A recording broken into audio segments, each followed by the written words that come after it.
Elle est belle et mystérieuse sous son manteau de brume. Nancy est un écrin français que l'on compare souvent à Bruxelles ou à Prague. Forte de son architecture bourgeoise et de son histoire, la ville est réputée pour ses cristalleries, mais aussi pour son hospitalité. Et c'est en effet ce que nous en avons découvert en poussant les portes de la Villa 1901. Il y a 4 ans, Isabelle et son mari Jean-François ont métamorphosé leur maison familiale en boutique et bed and breakfast, un chamboulement que le couple a embrassé avec passion. Tout a été créé par Isabelle et au départ c'était un peu compliqué parce qu'on ne savait pas où on allait. Elle est partie au départ simplement de choix de base de noir partout, tout ce qui était boiserie, sol. Et à partir de là, les touches de couleur ont été amenées. On a beaucoup voyagé en Europe du Nord, en Belgique en particulier, avec Bruxelles, Anvers, qui sont 2 villes qu'on affectionne particulièrement. Et donc, on retrouve un petit peu un esprit guidé par ces voyages-là aussi. Des voyages dans l'espace et dans le temps, orchestrés par Isabelle, décoratrice autodidacte, qui nous présente la suite la plus vintage de la maison.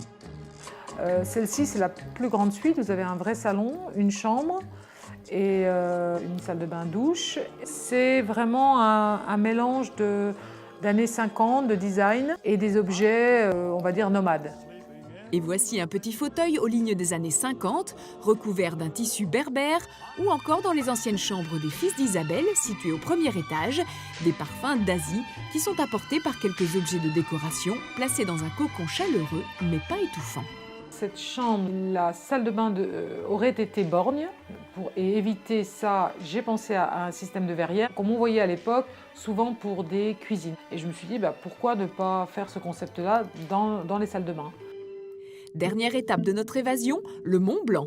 Dans ce grand espace mansardé, l'atmosphère monochrome nous fait prendre de l'altitude. Si certains objets sont des souvenirs authentiques de séjours en montagne, c'est tout naturellement que se glissent quelques pièces contemporaines, comme cette baignoire colorée. Ces différents univers accueillent les visiteurs, y compris en famille, pour un budget entre 145 et 215 € la nuit, petit déjeuner inclus.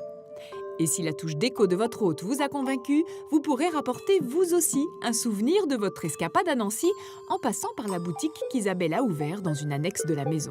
Alors en fait, j'ai couplé mes 2 passions entre la boutique et recevoir les personnes, avec la possibilité de repartir avec un objet qui peut être de la chambre. Une passion pour la décoration qui ne devra pas vous empêcher de sortir de la Villa 1901 pour aller vous balader dans les très beaux quartiers de Nancy.